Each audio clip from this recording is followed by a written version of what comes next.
तो सुनिए, अभी कुछ बड़ा चल रहा है तीन बड़े स्टूडियोज के बीच, Marvel studios, Warner Bros Discovery और सोनी।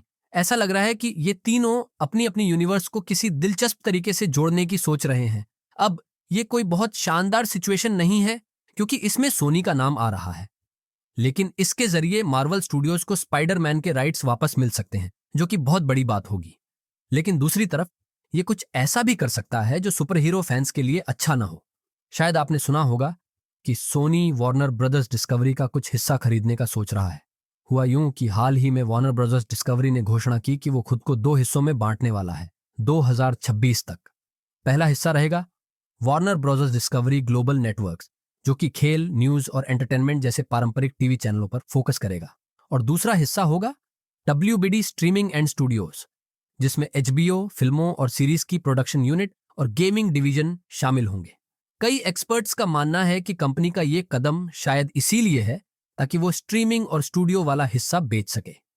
और यहीं सोनी की दिलचस्पी शुरू होती है। रिपोर्ट्स के मुताबिक सोनी इस डिवीजन को खरीदने के बारे में सोच रहा है। अब असली मजेदार बात यह है, अगर सोनी ऐसा करता है तो वो स्पाइडरमैन के राइट्स को लेकर कानूनी दिक्कत में फंस सकता है। नियमों के मुताबिक सोनी एक कॉमिक ब्रांड का मालिक नहीं बन सकता, जैसे DC, और एक दूसरी कंपनी जैसे मार्वल के कैरेक्टर जैसे स्पाइडरमैन के राइट्स भी नहीं रख सकता।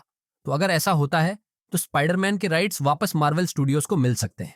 मार्वल फैंस के लिए तो ये सुपर न्यूज होगी, क्योंकि फिर मार्वल स्पाइडरमैन को और उससे जुड़े बाकी कैरेक्टर्स जैसे kingpin, miles Morales, Venom, spider Gwen वगैरह को बिना सोनी की परमिशन के यूज कर सकेगा।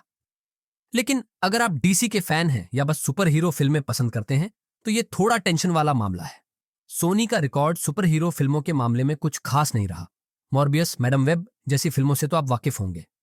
अब सोचिए, अगर वही ट्रीटमेंट बैटमैन या सुपरमैन को मिले तो क्या हाल होगा। काफी लोग मार्वल और DC को अलग नहीं समझते। उनके लिए सब सुपर हीरो फिल्में एक जैसी हैं। तो अगर DC की फिल्में खराब बनेंगी तो लोग मार्वल से भी बोर हो सकते हैं। इसे ही लोग सुपर हीरो फटीग कहते हैं। असल में ये बुरी फिल्मों की थकान होती है। अब एक और पहलू भी है। जेम्स गन और पीटर सैफरन अभी DC स्टूडियोज को अच्छे से चला रहे हैं। अगर सोनी स्मार्ट निकला तो वो DC को छेड़े बिना उन्हीं को काम करने देगा। लेकिन सोनी का इतिहास इस मामले में थोड़ा कमजोर रहा है, इनटू द स्पाइडर वर्स को छोड़कर। अब मार्वल की बात करें तो स्पाइडरमैन के राइट्स वापस मिलने से न सिर्फ पीटर पार्कर, बल्कि किंगपिन, स्पाइडरमैन 2099, ग्रीन गॉब्लिन, हॉबगॉब्लिन जैसे सब कैरेक्टर्स मार्वल के कंट्रोल में आ सकते हैं।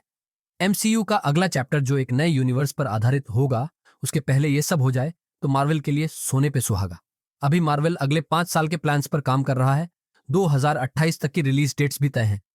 नए MCU चैप्टर के 3 हिस्से होंगे, कॉस्मिक, सुपरनैचुरल और म्यूटेंट, यानी एक्समैन का धमाकेदार आगमन। मेफिस्टो जैसे बड़े विलेन और मिडनाइट सन्स की एंट्री भी हो सकती है। तो सोचिए, अगर स्पाइडरमैन और उसके सारे कैरेक्टर्स भी मार्वल को मिल जाएं तो उन्हें सब कुछ मिल जाएगा, बस हल्क की सोलो मूवी के राइट्स छोड़कर, जो शायद अब मार्वल को मिल चुके हैं, लेकिन पक्की बात नहीं है।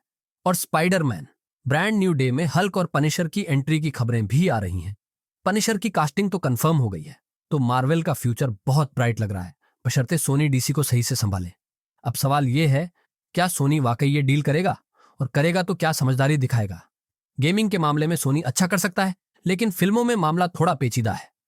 तो बताइए, आपको ये खबर कैसी लगी? पसंद आई, नहीं आई, या मिली जुली लगी?